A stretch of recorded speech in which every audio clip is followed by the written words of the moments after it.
Ja, und auf so einen Hoffnungsschimmer warten viele, verständlicherweise. Ich begrüße jetzt im Studio ganz herzlich Frau Dr. Vega Gödicke. Sie sind in der Long- und Post-Covid-Ambulanz der Medizinischen Hochschule Hannover tätig. Erstmal herzlich willkommen. Guten Abend. Sie forschen und Sie versorgen Patienten, die schwer krank sind. Vielleicht kurz mal, damit wir eine Vorstellung haben, was für Schicksale begegnen Ihnen da? Ja, das ist ein breites Spektrum. Also wir haben Patienten, die sind mäßig stark betroffen, die gehen vielleicht noch einige Stunden am Tag arbeiten, müssen sich danach längere Zeit ausruhen, können kaum Freizeitaktivitäten wahrnehmen.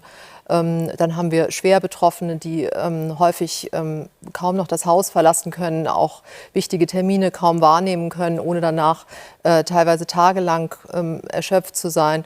Und wir haben natürlich die Schwerstbetroffenen, über die wir noch am wenigsten wissen, die häufig auch tatsächlich die größte Zeit im Bett verbringen, pflegebedürftig sind oder auch eine gewisse Reizabschirmung benötigen. Große Bandbreite. Wir haben sehr, sehr viele Zuschriften, auch über Facebook sehr viele Zuschriften bekommen zu diesem Thema. Menschen schreiben uns, sie haben das Gefühl, mit ihrer Erkrankung laufen sie gegen sture Wände. Sie fühlen sich nicht gesehen, nicht ernst genommen von auch Ärztinnen und Ärzten, aber auch von der Gesellschaft und manche auch gedemütigt, weil man ihnen einfach nichts anbietet. An der MHH wollen Sie etwas dagegen tun. Sie haben eine Studie aufgesetzt, die Access-Studie, die nimmt gerade die Schwerbetroffenen in den Blick. Vielleicht kurz, was machen Sie da? Ja, die Access-Studie ist eine Studie, die unter Leitung der Klinik für Neurologie, Studienleitung ist Frau Dr. Maike Dirks, erfolgt. Und das ist eine Studie, wo wir in einem interdisziplinären Team die Schwerstbetroffenen tatsächlich aufsuchend versorgen. Denn das Problem ist ja, dass sie häufig zu schwach sind, um tatsächlich auch Praxen oder Ambulanzen aufzusuchen und dann eben auch eine Verschlechterung der Symptomatik eintritt.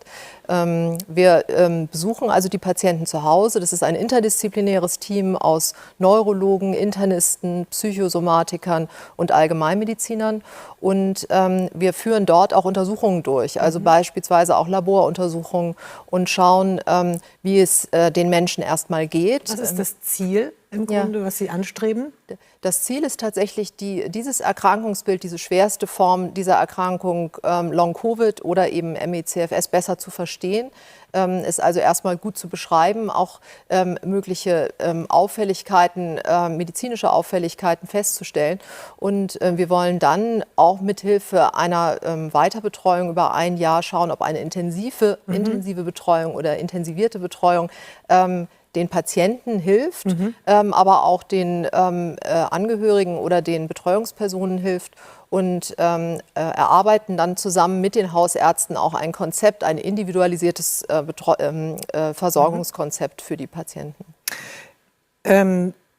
Viele haben uns auch geschrieben, dass sie, wenn sie mit dem Label Post-Covid zu einem Arzt kommen, schon gleich sozusagen triggern, da kann man sowieso nichts machen. Nun haben die viele Symptome. Kann man denn da wirklich nichts machen?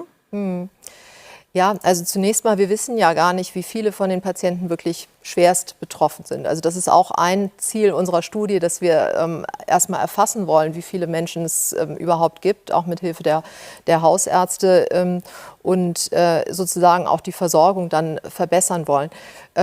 Die Symptomatik hat ja sozusagen drei Herausforderungen, die sie mit sich bringt. Das eine ist, dass wir keinen Marker oder keine Untersuchung haben, die mit Sicherheit diese Erkrankung abgrenzen lässt, auch von anderen Erkrankungsbildern. Und die zweite Problematik ist, dass die Symptomatik durchaus variiert und auch fluktuiert. Also wir haben Patienten, die berichten, dass es über den Zeitverlauf auch durchaus zu Schwankungen kommt, dass die Symptomatik sich auch qualitativ verändert. Und wir haben natürlich dann auch noch mal Unterschiede zwischen den verschiedenen Betroffenen. Das heißt, so Symptome wie jetzt deprimiert auch sein oder Atemnot, also ganz konkrete Dinge, Schmerzen. Können Sie die dann behandeln? Genau. Im Grunde mit Mitteln? Ja, also die Patienten, wichtig ist zunächst mal, dass man erstmal schaut, woher, also erstmal die Symptomatik gut, sage ich mal, medizinisch erfasst und einmal schaut, ob vielleicht auch noch eine andere Erkrankung oder eine andere Ursache dahinter steckt. Das ist zunächst mal wichtig. Und dann ist als zweites sehr wichtig, dass man tatsächlich auch die Symptome dann behandelt. Also wir haben ja für viele Situationen auch symptomatische Therapien.